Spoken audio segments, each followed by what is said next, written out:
Revela que o Bolsa Família reduziu em mais de 90% a pobreza na primeira infância no Brasil. A pesquisa mostra que, sem o programa, 8 milhões de crianças de 0 a 6 anos estariam em situação de vulnerabilidade. Desigualdade no país se mantém no menor nível da história. E começa hoje o pagamento do 13º salário para aposentados e pensionistas do INSS. Quarta-feira, 24 de abril, o Brasil em Dia começa agora.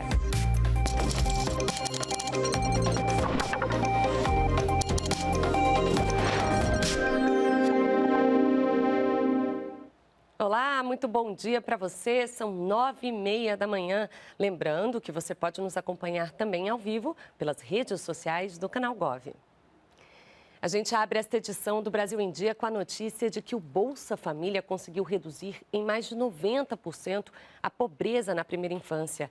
E a gente conversa agora com a diretora de Monitoramento e Avaliação do Ministério do Desenvolvimento e Assistência Social, Família e Combate à Fome, Joana Costa. Bom dia, diretora. Muito obrigada pela participação no nosso programa.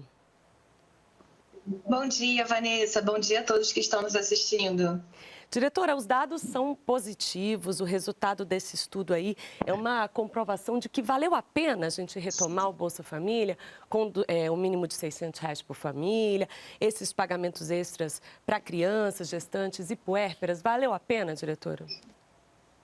Sem dúvida, acho que esse resultado ele comprova exatamente isso, e mais que isso, né, a gente está resgatando um desenho que era um desenho do Bolsa Família, né, dele ter o valor de acordo com a composição familiar, né, esse foi o resgate que foi feito com um novo desenho. Então agora a gente tem um desenho que entende essa composição da família e que pela primeira vez não só tem um adicional por criança, mas tem um adicional específico voltado para a primeira infância.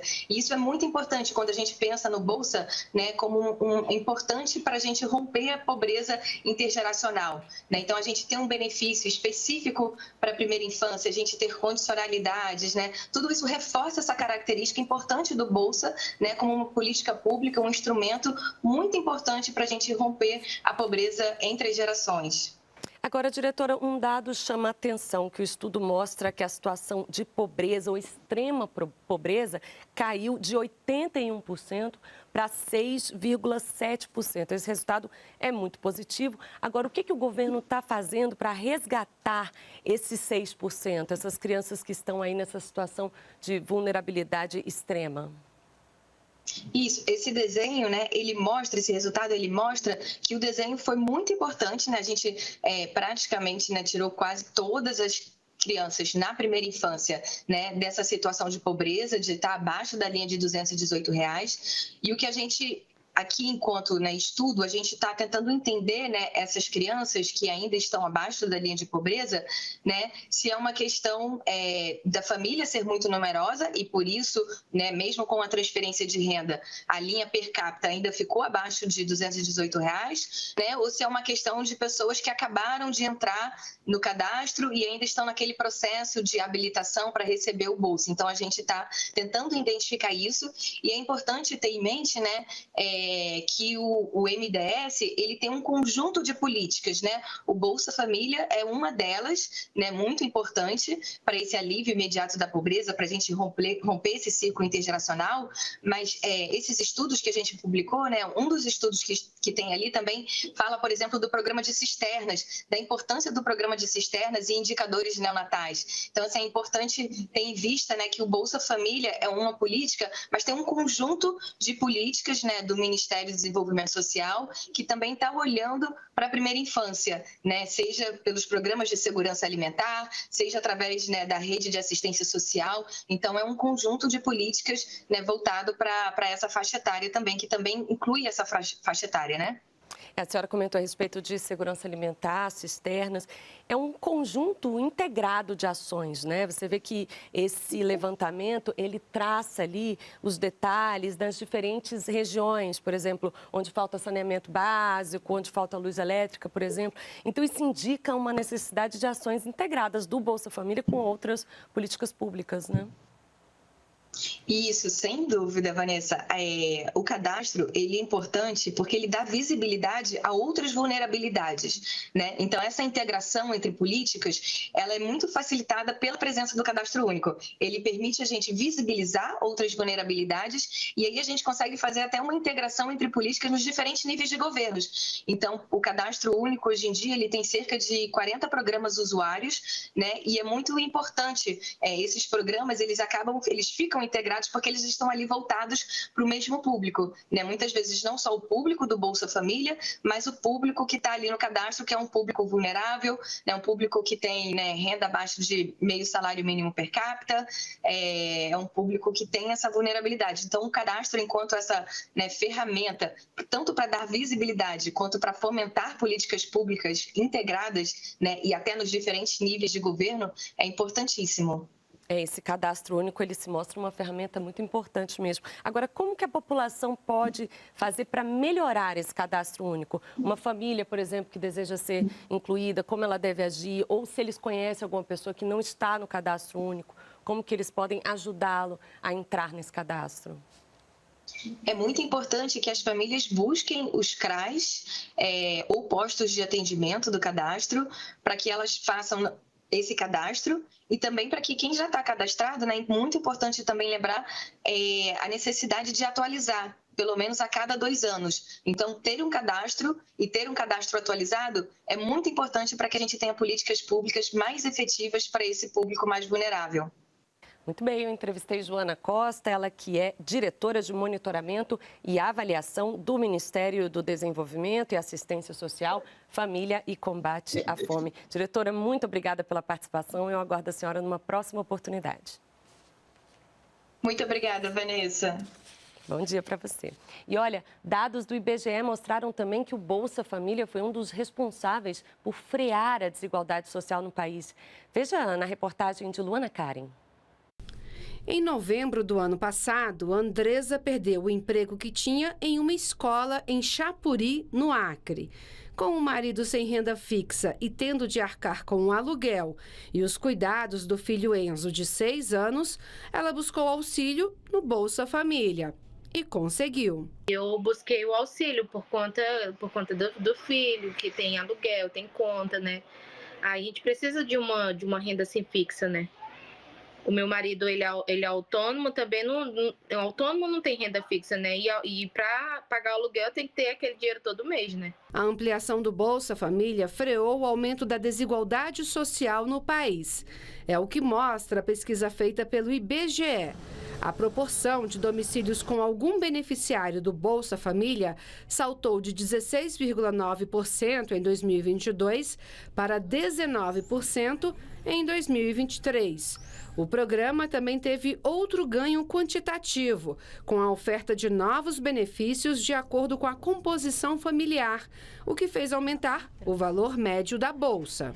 A pesquisa nacional por amostra de domicílios mostrou que em 2023 as regiões Norte e Nordeste registraram as maiores proporções de domicílios com beneficiários do Bolsa Família. 31,7% dos domicílios no Norte e 35,5% dos domicílios no Nordeste. O programa é apontado como um dos responsáveis pela melhora no índice Gini nessas regiões. O Gini mede o grau de concentração de renda. Quanto mais próximo de 1, mais desigual do ponto de vista da renda é uma sociedade. Quanto mais próximo de 0, mais igualitária é essa sociedade. Na região Norte, o índice passou de 0,509 em 2022 para 0,500 em 2023. No Nordeste, de 0,517 para 0,509. O Sudeste registrou uma leve piora na concentração de renda. Passou de 0,505 para 0,508. O Centro-Oeste também foi de 0,493 para 0,498. Já a região Sul, que tem a melhor distribuição de renda do país, passou de 0,458 para 0,454. A média nacional manteve-se estável, em 0,518. Exige condicionalidade de educação, de saúde, vacinação, pré-natal, etc., que é muito importante, principalmente que a gente veio de um período de pandemia, onde a questão da vacinação foi colocada em xeque, etc., e o Bolsa Família ele tem um monitoramento dessas condicionalidades. A concentração de renda ainda é um problema no Brasil. O rendimento médio do 1% da população que está no topo da pirâmide é 39 vezes maior que o rendimento médio dos que estão entre os 40% de menor renda. Mas a maior taxa de crescimento no rendimento médio foi para os que estão entre os 5% de menor renda. A variação no rendimento médio deste grupo foi de 38,5% em 2023, comparado com o ano anterior. Eu diria que é um crescimento para todos. Se você pegar de 5% em 5%, todos os 20 tiveram crescimento de 2 dígitos em termos reais, então um grande crescimento de renda, surpreendentemente alto. É verdade que a desigualdade permaneceu parada no alto nível, mas é o menor nível da série histórica, é preciso dizer isso. A desigualdade nunca foi menor do que ela é hoje. Pois é, vamos aproveitar que falamos da redução da desigualdade para dar uma olhada nos dados disponíveis no Comunica BR, a plataforma que mostra com transparência as entregas do governo federal. A gente vê aqui no telão algumas ações que chegaram até a cidade de Chapuri, no Acre. Olha aí, uma população de pouco mais de 18 mil habitantes, essa cidade que fica a 190 quilômetros da capital do Acre, Rio Branco. Então você vê que Chapuri tem essa população de 18.243 habitantes. Lá teve a assinatura de 5 contratos de empréstimos para financiar a produção agropecuária, com investimentos de R$1.600.000. A cidade teve ainda 14 novos contratos do Pronaf assinados para financiar a agricultura familiar em 2024, ao custo aí de R$1.200.000. Você sabe que para saber mais sobre o seu município ou alguma outra localidade, basta acessar gov.br/comunicabr. E voltando a falar sobre a retomada do desenvolvimento no país, foi lançado esta semana o programa Acredita, que tem o objetivo de incentivar investimentos, criar empregos e melhorar o desenvolvimento econômico do país. Voltado para empreendedores individuais, além de micro e pequenas empresas, o programa é focado no crédito e na renegociação de dívidas. O Acredita vai oferecer crédito com taxas de juros diferenciadas aos pequenos empreendedores. Ele é dividido em 4 eixos. O segundo é o Acredita no seu negócio, que traz os seguintes benefícios. O Desenrola Pequenos Negócios, programa voltado para a renegociação de dívidas bancárias dos empreendedores individuais, os MEIs, micro e pequenas empresas com faturamento bruto anual de até R$4,8 milhões e que têm dívidas bancárias. Terá descontos de 40% a 90%. Todo mundo que for pessoa jurídica, do Simples ou MEIs, que estiverem com problema em instituição bancária, que estiverem com dívidas, vão poder fazer o desenrola, digita o seu CNPJ, igual digitava no CPF, e vai poder ter as alternativas que os bancos vão dar, com descontos que vão variar. Se seguir o mesmo roteiro da pessoa física, dão descontos de 40% até 90% no pico. Então, anima a pessoa a pagar. O Acredita no seu negócio traz também o Procred 360, uma política de estímulo ao crédito para MEIs e microempresas com faturamento de até R$360.000 ao ano. Terá taxa de juros de 5% ao ano. Empresas lideradas por mulheres podem obter empréstimos maiores, de até 50% do faturamento do ano anterior. Um MEI que seja masculino ou um microempresário que seja masculino, o empréstimo é de 30% do que ele faturou no ano passado. Se for mulher, a dirigente ou a dona, é 50% do valor que ela faturou. É porque geralmente as mulheres são melhores pagadoras e a gente sabe que elas têm mais responsabilidade na hora de quitar suas dívidas. Melhorias no Pronamp estão previstas. Elas vão permitir a renegociação das dívidas do Programa Nacional de Apoio às Microempresas e Empresas de Pequeno Porte. Nós estamos reduzindo a taxa de juros, mas nós estamos permitindo a renegociação, que era vedada no Pronamp. Então, está muita gente inadimplente, sem conseguir renegociar, porque ou a pessoa paga o que deve, ou ela fica no cadastro negativada. Além disso, o Sebrae vai expandir as linhas de crédito no âmbito do Fundo de Aval para Micro e Pequena Empresa, o FAMP. Nos próximos 3 anos, o FAMP pretende viabilizar mais 30 bilhões de reais em crédito. Como é que nós vamos operar isso? Nós vamos fazer um crédito assistido. O Sebrae tem uma capilaridade no Brasil inteiro, com todos os estados envolvidos, com todas as portas, com programas como Cidade Empreendedora, que nos coloca praticamente em todos os municípios. Nós vamos pegar na mão do empreendedor, do MEI, da micro, da pequena empresa e levá-lo até a operação de crédito. A publicitária Raíssa Lauane ainda não trabalhou com crédito, mas cogita um financiamento para investimento. Tudo bem pensado e de forma organizada. Para ela, agora pode ser a hora. Dentro, inclusive, do planejamento, que é isso, de progressão, de crescimento da empresa, tem que chegar esse momento. Esse momento de entender, tá tudo bom, tá tudo ótimo, mas e se não surgir esse cliente que eu estou esperando, né? Que eu tenho essa sorte, apareceu um cliente bom, mas e no mês que também não tem, né? Somos autônomos, a maioria dos microempreendedores. Então, é uma garantia, é talvez um passo a mais, é um impulsionamento. Veja a seguir, começa hoje o pagamento do 13º salário do INSS e ainda segurança reforçada no concurso público unificado para evitar fraudes. A gente volta já já.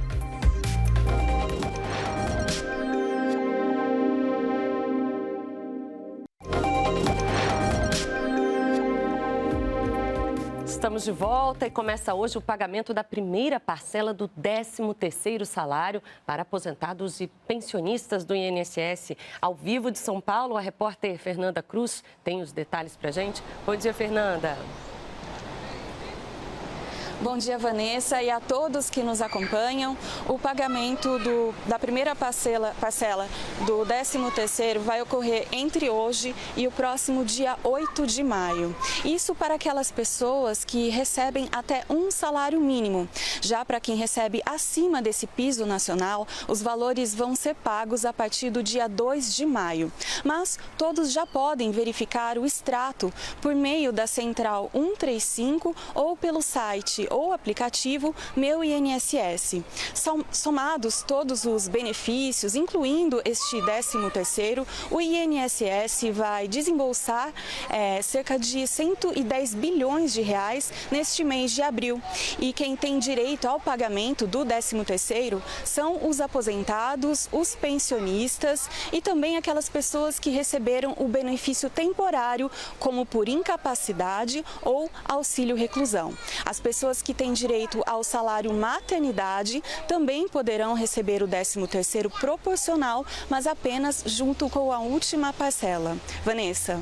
Ok, obrigada pelas informações, bom trabalho para você. Você acompanhou as informações aí de Fernanda Cruz, direto de São Paulo. E o INSS segue tirando dúvidas do cidadão. Pela internet, eles explicaram como devem ser feitas as solicitações na Central de Serviços Meu INSS. Na live desta semana no YouTube, o educador previdenciário Marcos Silva Correia explicou logo no início o que é o Meu INSS. O Meu INSS é uma central de serviços que ela tem uma funcionalidade muito didática, muito simples de se usar, né? A usabilidade dela é simples, é funcional, é desenvolvida justamente para que qualquer pessoa tenha ali facilidade no seu manuseio. Para acessar o Meu INSS via celular, tem que baixar o aplicativo. No computador, basta digitar gov.br/meuinss. Em seguida, a porta de acesso é o gov.br, o espaço dos serviços ofertados pelo governo federal. E aí, basta digitar o CPF e senha cadastrados para entrar no Meu INSS. Por meio dessa central, o beneficiário pode pedir um benefício por incapacidade, emitir guia de pagamento, comunicar acidente de trabalho ou, por exemplo, encontrar uma agência do INSS. Na live dessa terça-feira, foi mostrado passo a passo para registrar solicitações no Meu INSS. Um encontro virtual esclareceu ao vivo as dúvidas dos participantes. O assunto dessa live foi escolhido por 37% dos seguidores do INSS no Instagram. Já na próxima semana, uma nova pesquisa vai ao ar para definir o tema da transmissão do mês de maio. E o assunto agora é o concurso público nacional unificado. As provas estão chegando, vão ser no dia 5 de maio. E para evitar fraudes, várias medidas estão sendo aí tomadas para garantir a segurança do processo. A gente vai saber os detalhes com a repórter Flávia Grossi, direto do Rio de Janeiro. Bom dia, Flávia. Oi, Vanessa, bom dia para você e para todos que nos acompanham. Olha, a primeira medida de proteção para os mais de 2 milhões de inscritos é a proibição de levar o caderno com as questões das provas para aqueles que terminarem de fazer o teste. O objetivo é coibir a ação de grupos criminosos que resolvem essas questões e passam o gabarito para alguns candidatos que ainda estão em sala de aula por meio do ponto eletrônico. Uma outra medida de segurança é a coleta de digitais e também exames grafológicos, que são análises da escrita para comprovar que aquela pessoa que esteja fazendo a prova seja realmente aquela que vai tomar a posse do cargo. Além disso, será proibido qualquer anotação naquele cartão que comprova a inscrição no concurso. E os celulares estão proibidos, têm que estar desligados sob pena de eliminação no concurso. Agora há pouco, o Ministério da Gestão e da Inovação em Serviços Públicos informou que essas medidas de segurança não vão afetar o direito a recurso.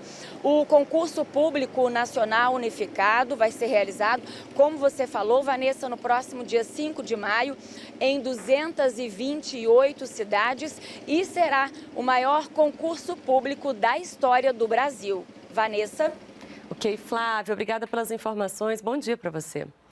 Vamos falar agora sobre agricultura, porque a Conab, a Companhia Nacional de Abastecimento, publicou nesta semana o Anuário Agrologístico 2024, que mostra como a produção agrícola do país está sendo transportada, de que forma ela sai do país quando ela é exportada. Sobre este assunto, nós vamos conversar com Tomé Gucci, ele que é superintendente de logística operacional da Conab. Bom dia, obrigada pela participação no nosso programa. Bom dia, é um prazer falar com vocês aqui. Espero sanar todas as dúvidas que vocês tiverem. E a gente agradece a oportunidade pelo trabalho que a Conab fez e está sendo bem divulgado. Então, um bom dia a todos. Excelente, superintendente. Um dos dados do anuário mostra que o volume de soja e milho transportado por hidrovias cresceu mais de 780% nos últimos 13 anos. É muita coisa. O que tornou isso possível, superintendente? Quais são as vantagens? Isso pode ocasionar, de repente, um custo menor para o produtor, por exemplo? Então, boa parte dessas movimentações por hidrovias foram utilizadas algumas hidrovias na região norte do país, né? E por ser região norte do país, muitas delas utilizaram, por exemplo, a Rio Madeira como principal via de escoamento, em função de um crescimento significativo também das exportações pelos portos do Arco Norte. Então, essa movimentação bimodal entre rodovia e hidrovia fez com que houvesse esse crescimento. Obviamente, com a utilização desse modal, alguns investimentos foram realizados. Óbvio que precisa ter maiores investimentos no setor, né? E com isso você dinamizar ainda mais, mas muito provavelmente porque esse escoamento para a região norte do país teve também um significativo aumento aí. É um modal de escoamento mais barato, em que pese seja um pouco mais lento do que uma rodovia em termos de velocidade de entrega, mas você consegue transportar uma quantidade bem maior de grãos através das chatas, né? Uma embarcação puxando 4 chatas, por exemplo, você carrega aí 4.000 toneladas, mais ou menos, que daria em torno de 100 caminhões de 40 toneladas. Então, é um volume significativo e isso diminui, inclusive, a questão de custo. Agora, isso significa que o crescimento do modal hidroviário vai deixar de lado outras formas de transporte, como caminhões, trens? Na verdade, não. Eu acho que ele vai ser um complementar, né? Então, assim, que você não tem hidrovias em todos os locais, né? Então, você tem hidrovias em algumas regiões do Brasil, hidrovias que você não vai chamando-se de hidrovias atualmente, a gente pode chamar de vias economicamente navegáveis, porque ainda precisa de algumas estruturações, né, questão de dragagem, cruzas, terminais de transbordo, mas o que a gente está percebendo é que boa parte dessa movimentação ela entra num sistema de multimodalidade, ou seja, um pedaço do transporte vai da fazenda até um determinado porto hidroviário, faz esse transbordo e você continua o caminho por hidrovias. Então, assim, isso, de uma certa forma, diminui o custo da logística para escoamento, melhora a questão do preço interno, obviamente, né, porque você tem um menor peso de logística sobre os preços atuais e aí você tem um sistema mais eficiente de transporte. Então, não vai substituir, vai ser eu entendo que vai ser algo mais complementar ao processo de movimentação de grãos no Brasil. Agora, uma medida que impulsionou esses resultados, sobretudo no modal hidroviário, foi a lei dos portos, né? O senhor podia falar um pouco, explicar como essa lei criou esses efeitos? O que acontece? Essa lei, publicada em 2013, ela facilitou as concessões de terminais de uso privado, né? Ou seja, maior incentivo à iniciativa privada a fazer investimentos em terminais portuários em portos da região, sobretudo da região norte do país, né? Onde você teve um maior crescimento em termos de exportação nesses últimos anos, comparativamente com outros portos em termos de crescimento, os portos do Arco Norte cresceram significativamente, né? Então você pega aí portos como Barcarena, Santarém, Itacoatiara, você tem portos como Itaqui, que é um porto de grande importância, né? O nosso anuário, inclusive, ele apresenta que toda a exportação realizada pelo porto de Itaqui, ela foi feita a exportação realizada para os produtores da região do Mato Piba, sobretudo São Luís, sobretudo Maranhão, Piauí, Tocantins, foi feito pelo porto de Itaqui, né? Então, praticamente nada foi movimentado para os portos de Santos, por exemplo. Então, com esse crescimento da movimentação desses portos, isso deu um incentivo a todo o sistema, né? Então, havendo a necessidade, é uma região norte, a região norte do país é uma região que tem uma quantidade grande de hidrovias, de rios que podem ser navegáveis, e isso permitiu com que você tivesse uma melhoria desse transporte, uma maior utilização desse transporte, dada a necessidade para chegar nesses portos. E essa lei dos portos ela foi fundamental. Para você ter uma ideia, a nossa pesquisa aqui, não no anuário, mas a gente entrando em detalhes, observamos que o número de concessões, de pedido de concessão de terminal de uso privado, até antes de 2013, era uma média de 3, 4, 5 por ano, mais ou menos, que se fazia de solicitações para montar em terminais privados dos portos brasileiros. Em 2014, na sequência, pulou para 75. Né? Aí, depois se ajustou, mas ficou numa média entre 19 e 20 pedidos, né, solicitações de concessões de empresas privadas para utilizar terminais de uso privado nas nossos portos brasileiros. Então, isso, consequentemente, você traz maior investimento, né? Você precisa ter toda uma estrutura para atender essa demanda e também tem um detalhe, né? O Brasil teve um crescimento significativo em termos de produção agrícola, sobretudo na produção de grãos. Se a gente pegar o histórico, ano passado nós escolhemos mais de 300 milhões de toneladas entre soja e milho. Então, e a nossa exportação entre soja, milho e farelo foi de 180 milhões de toneladas, ou seja, uma exportação recorde. Isso demanda de movimentação, demanda estrutura, né? E ela só foi possível, né, essa movimentação das exportações mediante esse crescimento estrutural no Brasil, com uma medida simples que foi a questão da discussão e a regulamentação da questão da lei dos portos, que facilitou a entrada da iniciativa privada no uso desses terminais portuários.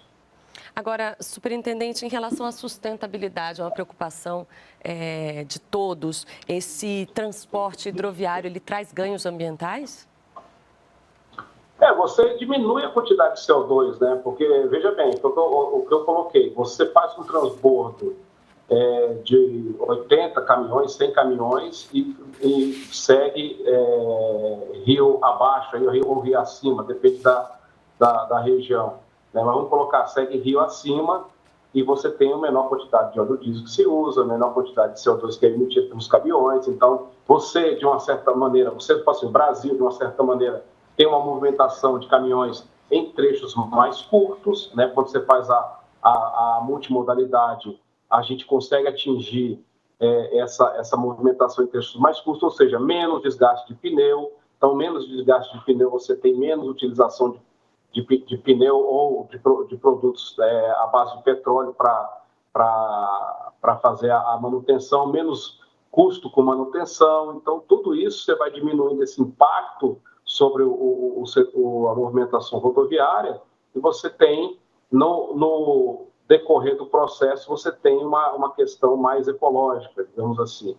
Obviamente, tem a movimentação por hidrovias, em termos de estrutura, você precisa fazer algumas estruturações, né? Mas você consegue fazer essas estruturações fazendo de acordo com as questões ambientais, você consegue fazer algo perfeitamente menos impactante e, consequentemente, o resultado ao longo dos anos é bem positivo em termos de crédito de carbono, por exemplo, de diminuição da emissão de carbono e gás carbônico na atmosfera, que é uma das metas que o Brasil tem que cumprir nas questões de sustentabilidade dos fóruns mundiais aí relacionados à ecologia.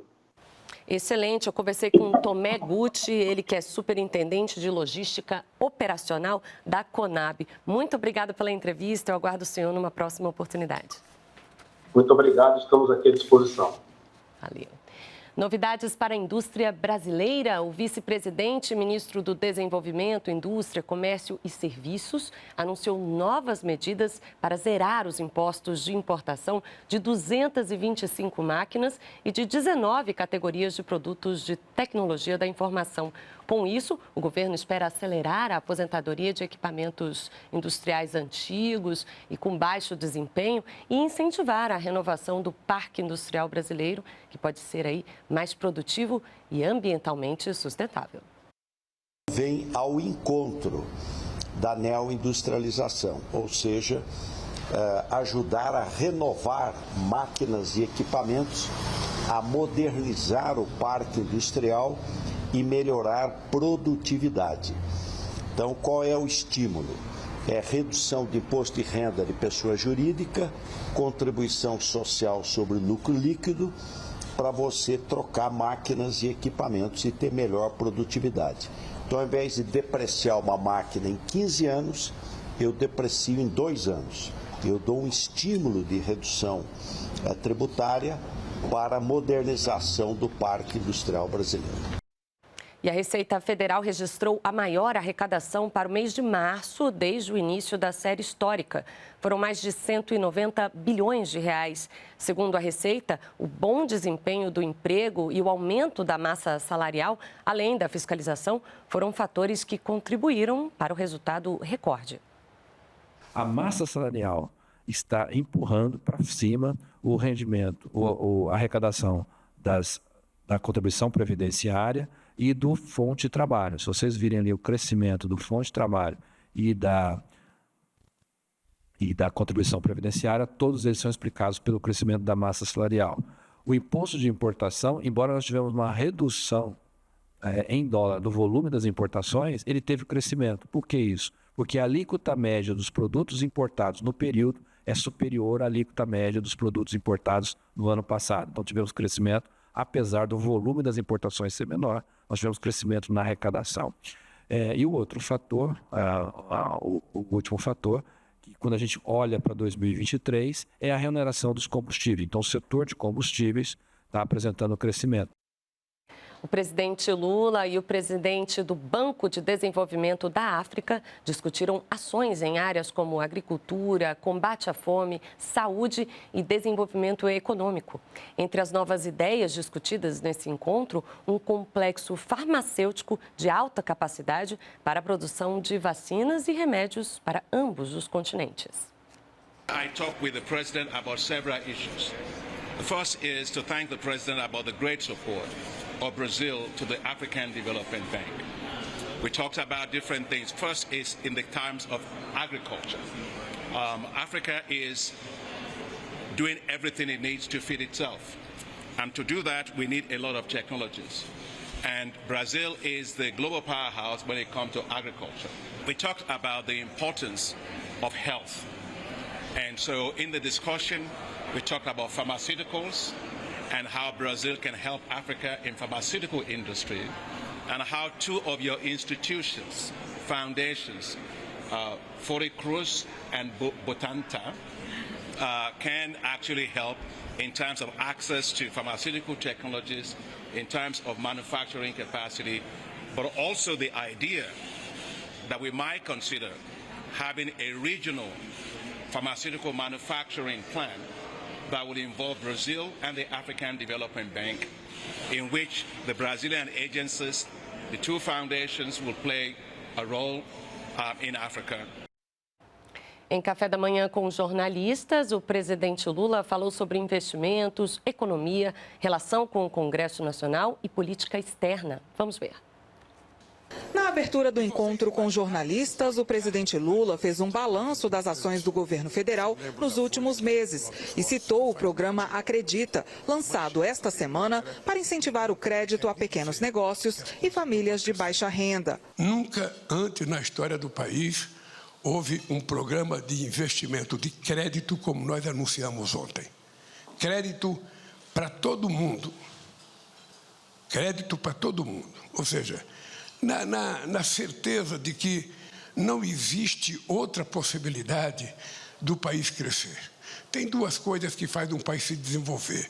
É um país fazer investimento em educação e ter altamente mão de obra qualificada, ter uma forte engenharia, e a outra é ter crédito. Sem crédito, ninguém vai a lugar nenhum. Lula também ressaltou dados positivos da economia e disse que o Brasil voltou a ter credibilidade no cenário internacional. A economia em 2024 vai crescer mais do que todos os analistas econômicos falaram até agora. Todos, sem distinção. E por que vai crescer? Porque as coisas estão acontecendo no Brasil.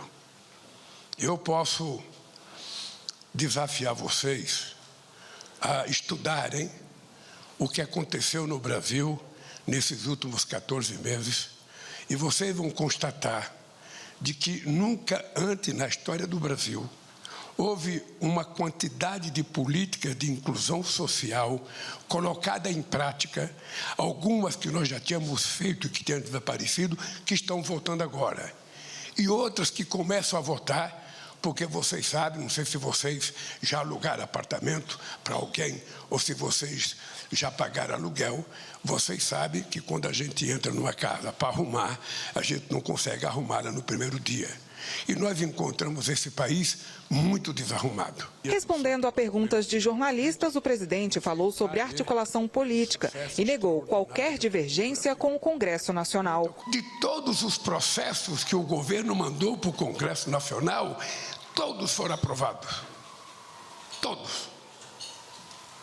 Então, qual é a briga com o Congresso? Ou seja, a briga é o normal da divergência política no Congresso Nacional, que tem vários partidos políticos, que tem programas diferentes, e a coisa é mais normal que quando você dê entrada com um projeto de lei, com a medida provisória, tenha gente que queira incluir alguma coisa ou tirar alguma coisa. Mas isso é normal. Se você não gostar de fazer isso, não faça política. Então, eu estou convencido de que nós estamos numa situação, eu diria, de muita tranquilidade na relação com o Congresso Nacional. Eu convido vocês a ficarem atentos para ver o que vai acontecer nas coisas que nós temos que votar daqui para frente. Todas as coisas vão ser aprovadas e todas as coisas serão acordadas na medida do possível com a presença do líder, sabe, do governo na Câmara, do líder do governo no Senado, no Congresso, com os ministros que são os ministros responsáveis pela matéria, com a participação, obviamente, da Casa Civil e do ministro da Organização Política. Afirmou ainda que não existe previsão de reforma ministerial no governo. Eu não conheço um técnico que ele anuncia, quando o time entra em campo, quem que ele vai tirar. Você não vê. Nem o técnico do Palmeiras, nem o Tite anuncia. Escala o time do Flamengo e fala, mas eu vou tirar fulano, Beltrano. Não. O time entra para jogar. E o time está jogando, e está jogando do jeito que eu acho que deve jogar. Portanto, não existe nenhuma previsão de reforma ministerial na minha cabeça nesse instante. A única coisa que existe na minha cabeça é que esse país tem que dar certo, porque o povo brasileiro precisa disso. Lula também falou sobre as eleições na Venezuela, marcadas para o mês de julho. Disse esperar que o pleito seja acompanhado por outros países e que o Brasil vai participar se for convidado. Sobre as viagens à Colômbia na semana passada e ao Chile, prevista para o mês que vem, afirmou que quer estreitar as relações diplomáticas e comerciais com a América do Sul e ressaltou que o Brasil é um dos países mais seguros para investimento estrangeiro. Esse país é um país muito seguro. O que nós precisamos é que as pessoas, sabe, preocupadas com o mercado, precisam ter responsabilidade com esse país. Esse país não pode ficar todo dia tomando susto de que o mercado não gostou disso, não gostou daquilo. O mercado está ganhando muito dinheiro com essa taxa de juros. Isso é que tem que ficar claro para a sociedade. E o presidente do Banco Central tem que saber que quem perde dinheiro com essa taxa de juros alta é o povo brasileiro. São os empresários brasileiros que não conseguem dinheiro para investir. É isso que está em jogo. Por fim, Lula reiterou que a política de habitação é uma prioridade do governo e que a equipe econômica estuda a possibilidade de um programa destinado ao financiamento de reforma de casas populares. Vamos anunciar mais coisas. Eu estou trabalhando na minha cabeça, já falei com a Haddad, que a gente tem uma política de financiamento de reforma de casa. Está cheio de cara que quer fazer um banheiro, está cheio de cara que quer fazer uma garagem, está cheio de pessoas que querem fazer mais um quartinho para o filho. Então, nós temos que criar condições dessas pessoas ter acesso ao financiamento. 20 mil reais, 10 mil reais, 15 mil reais. Vamos colocar esse dinheiro para circular. Quanto mais o dinheiro estiver circulando na mão do povo, mais emprego a gente vai ter, mais salário a gente vai ter e mais crescimento vai acontecer no PIB brasileiro. Veja no próximo bloco, lista da Bolsa Pódio contempla 312 atletas e inclui surdos e guias. E cresceu o número de crianças que tomaram a vacina contra a paralisia infantil no ano passado. A gente volta em instantes.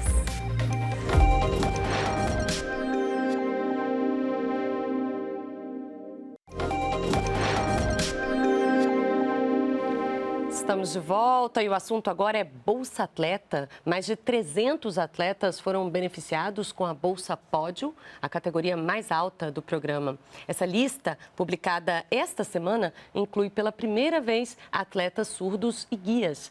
Vamos saber os detalhes com a repórter Jéssica Gonçalves. Bom dia, Jéssica. Bom dia, Vanessa. Bom dia a todos. Exatamente, são 312 atletas contemplados com a Bolsa Pódio, que é destinada aos melhores colocados no ranking mundial dos Jogos Olímpicos, Paralímpicos e Surdo-Olímpicos. Com um orçamento de 18 milhões de reais do Ministério do Esporte, eles vão receber uma bolsa que varia de 8 mil a 15 mil reais por mês durante um ano. A novidade é que foram incluídas modalidades e categorias que serão contempladas pela primeira vez no Bolsa Atleta, como esportistas grávidas e no período pós-parto, atletas surdos e guias, pilotos e auxiliares do esporte paralímpico.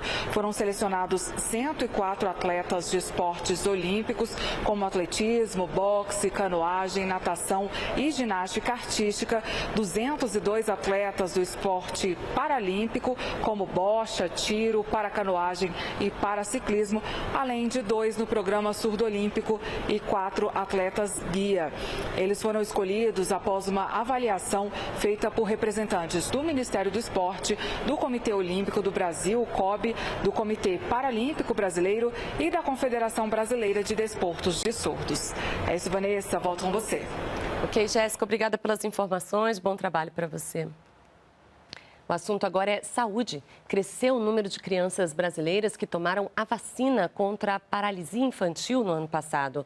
Os números são da Unicef. E entre 2023 e 2024, o Brasil registrou aumento da cobertura vacinal de 13 das 16 principais vacinas oferecidas pelo Programa Nacional de Imunizações. Após queda nas coberturas vacinais no país registradas desde 2016, o Brasil conseguiu, em 2023, retomar o aumento na imunização infantil. No ano passado, o número de crianças que não receberam a primeira dose da vacina contra a pólio, a paralisia infantil, foi menor do que em 2022. Em 2022, nasceram 2,56 milhões de crianças no Brasil e foram aplicadas 2,32 milhões de primeiras doses da pólio, o que significa que 243 mil crianças não receberam a primeira dose contra a pólio. Em 2023, esse dado melhorou.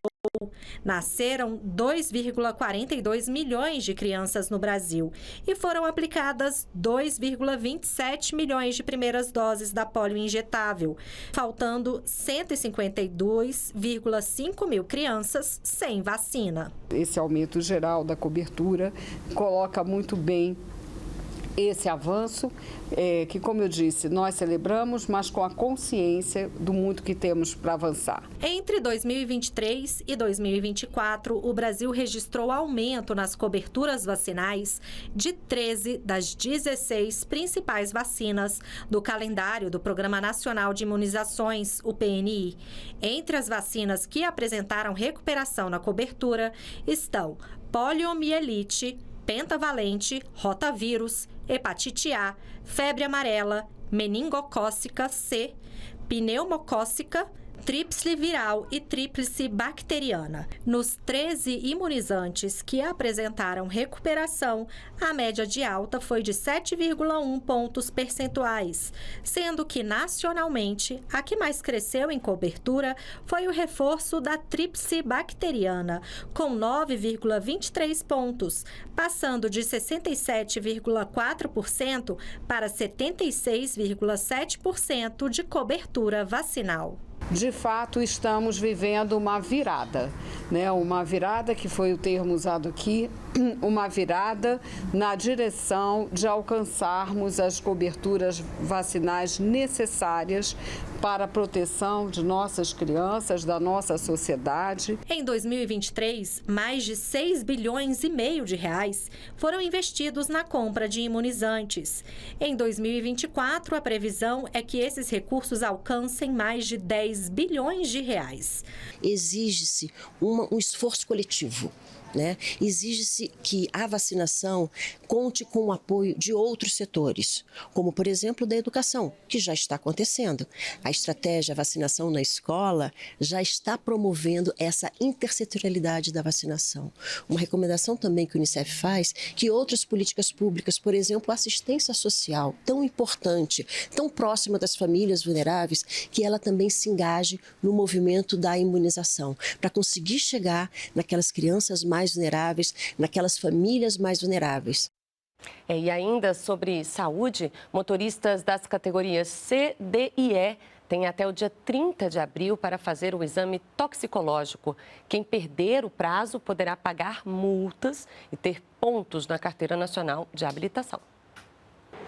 O prazo para a regularização do exame toxicológico do primeiro grupo de motoristas de categoria C, D e E, com a carteira de habilitação com vencimento entre janeiro e junho, terminou em 31 de março. Tiago, que faz parte desse grupo de condutores, já fez o exame porque a medida é importante. Além da lei, você está praticando a direção defensiva. Você está se resguardando de qualquer acidente, né? Sobre efeito de álcool, droga.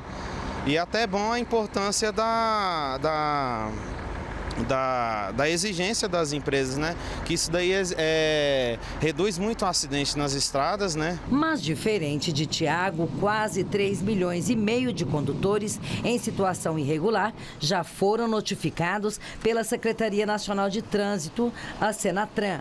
Por isso, quem ainda não fez o exame tem a chance de aproveitar a prorrogação do prazo que agora vai até o dia 30 de abril.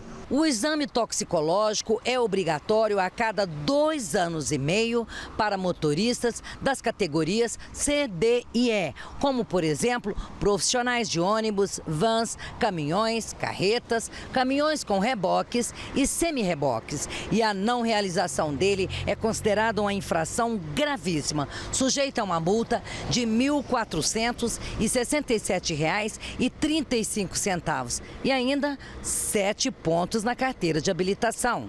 O exame é feito nos laboratórios credenciados pelo Senatran e o valor pode variar de acordo com a região, custando em média R$ 135. Os sistemas eletrônicos dos Detrans estaduais e do Distrito Federal são responsáveis por verificar o cumprimento da medida, podendo aplicar penalidades após o término do período adicional. Parece que as pessoas, de fato, estão deixando para a última hora.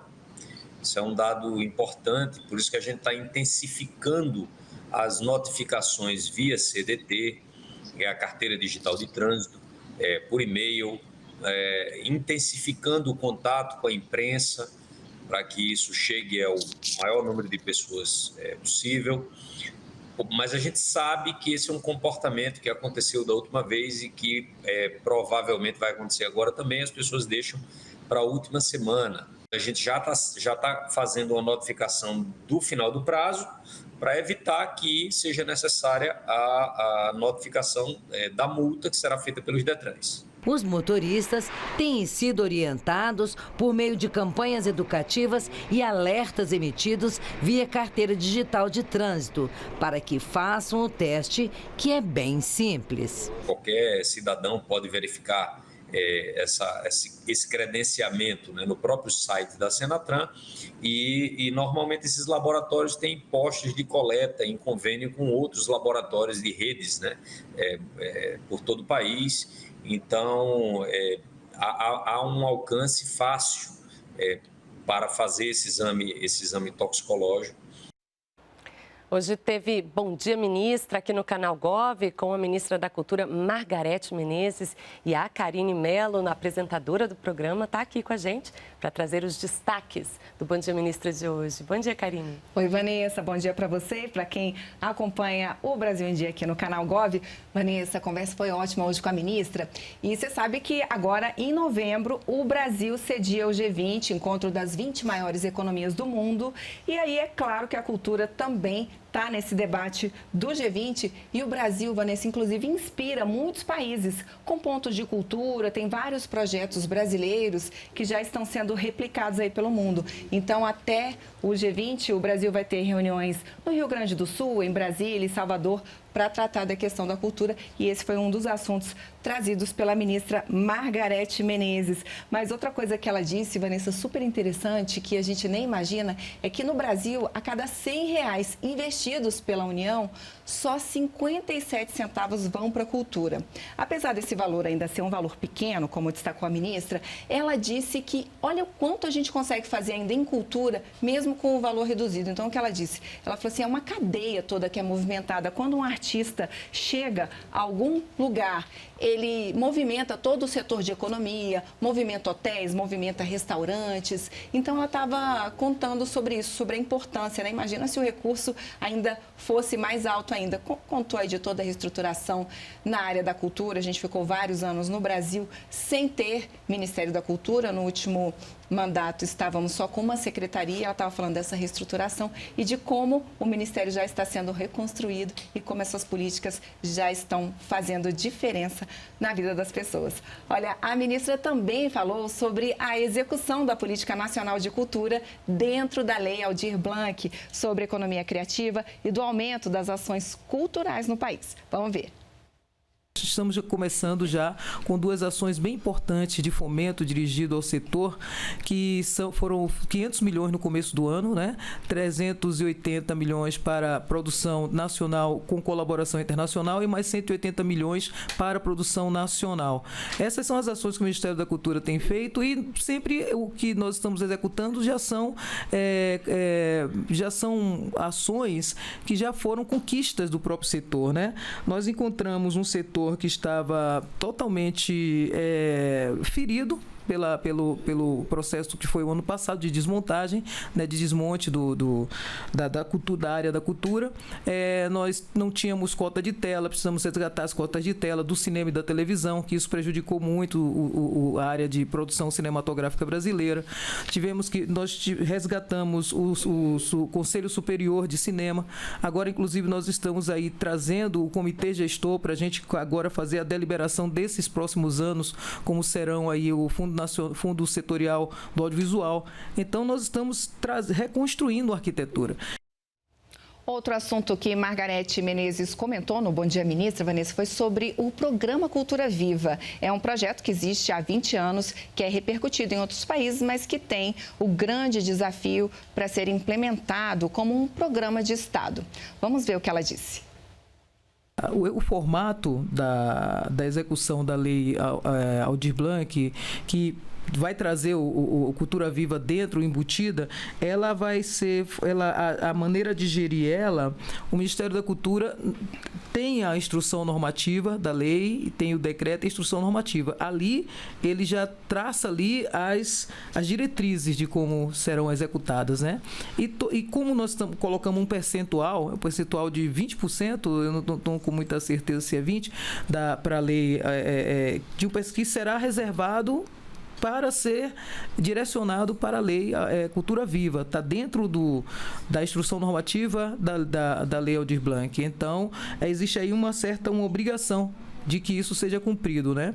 E o outro percentual, que é um piso de uma base, um teto de 10%, isso para os estados para a construção dos equipamentos culturais. Então, dentro da lei, ela vai com essa formatação, né? E com o Sistema Nacional de Cultura, quando nós regulamentarmos isso, ficará mais claro ainda as obrigações dos estados, dos municípios e do Ministério da Cultura, do governo federal com a cultura. Então, é isso que está sendo montado a partir de agora, né? Que nós vamos ter mais clareza dessas responsabilidades. E domingo foi o aniversário de Brasília. E outro assunto que a gente destacou é exatamente a restauração da Praça dos Três Poderes, onde foram anunciados investimentos de quase R$1 milhão. Vamos ver o que a ministra Margarete Menezes falou sobre isso. ela é patrimônio mundial, como a cidade de Brasília é a única cidade moderna que é patrimônio mundial pela Unesco, né? E nós temos aí que cuidar dos nossos patrimônios, cuidar dessas nossas memórias, porque a partir desse momento que você tem esse reconhecimento internacional, e o Brasil tem vários, né? Isso significa que nós estamos registrando a nossa história, né? A nossa qualidade, qualificados, né? Diante de um pensamento de contemplação internacional. Então, nós temos aqui a cidade de Brasília, que foi construída em 1964, não é isso? E nós estamos aí com essa possibilidade de, nesse momento agora, fazer o primeiro restauro da praça.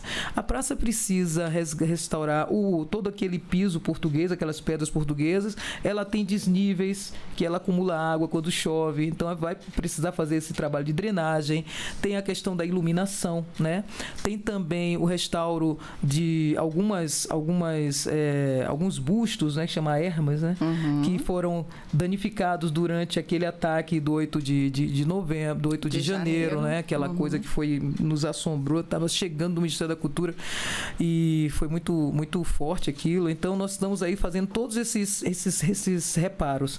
Então, nós anunciamos, né, a abertura da licitação para escolher quem vai executar o projeto, né? Que a gente imagina que até julho nós já tenhamos já tenha sido feita essa seleção, e a gente imagina que a apresentação do projeto para o GDF, que é o GDF responsável pela praça, será até o começo do ano que vem. Olha aí. Boas notícias, principalmente para nós, brasilienses, né? Exatamente. Excelentes notícias para nós que somos filhos de Brasília e também para todo o povo brasileiro, já que a Praça dos Três Poderes foi palco e será palco de grandes momentos da história do país. Karine, obrigada pela participação. Aguardo você no próximo Bom Dia, Ministra. Próximo, que será amanhã, a gente vai receber, Vanessa, a ministra dos Povos Indígenas, Sônia Guajajara. A gente teve aí o Dia dos Povos Indígenas na última sexta-feira, então amanhã é dia de conversar com a ministra Sônia Guajajara. Já fica o convite, todo mundo amanhã aqui no Canal Gov ou no nosso YouTube a partir das 8 da manhã. Quero você lá. Eu vou assistir, com certeza. Obrigada.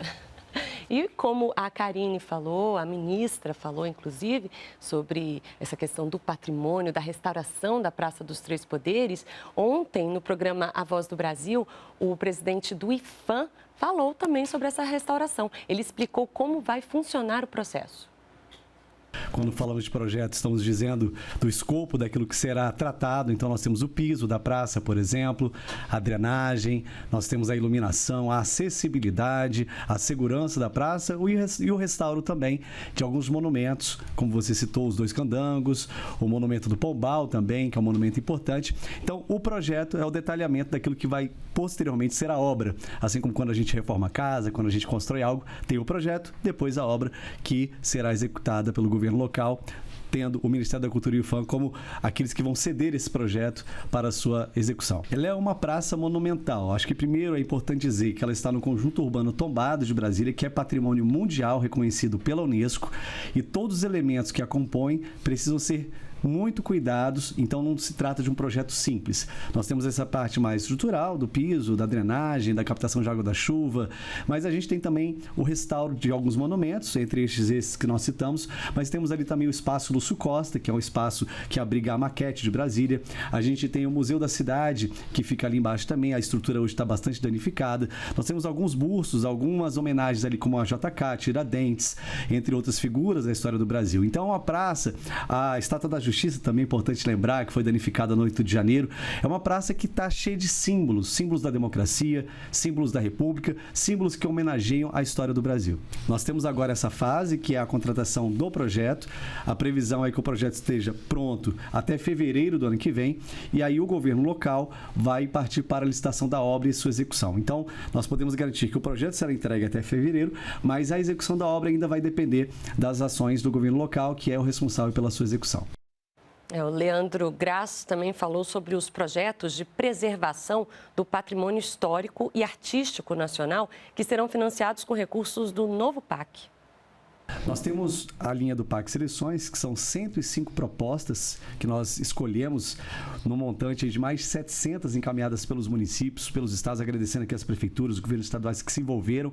A gente teve um trabalho árduo para escolher quem entraria nesse escopo, né, nesse conjunto de obras. Então, são 105 propostas em 83 municípios diferentes, em todas as regiões do Brasil, praticamente todos os estados, que são ali projetos que serão elaborados. Além disso, nós temos mais 138 obras que já estão sendo executadas, que aí a gente chama de PAC Obras, já são as execuções diretas que nós estamos realizando em parceria com as prefeituras. Somando o PAC Obras mais o PAC Seleções, nós temos aí 700 milhões de investimentos. Só essa parte, que é o PAC Seleções, seleção de projetos, nós temos aí 40,9 milhões de reais investidos. É isso aí, o Brasil em Dia fica por aqui, mas o Canal Gov segue com a programação, acompanhando todas as ações do governo federal, com eventos ao vivo, dicas e serviços para você, cidadão. Uma ótima quarta-feira e até a próxima. Tchau.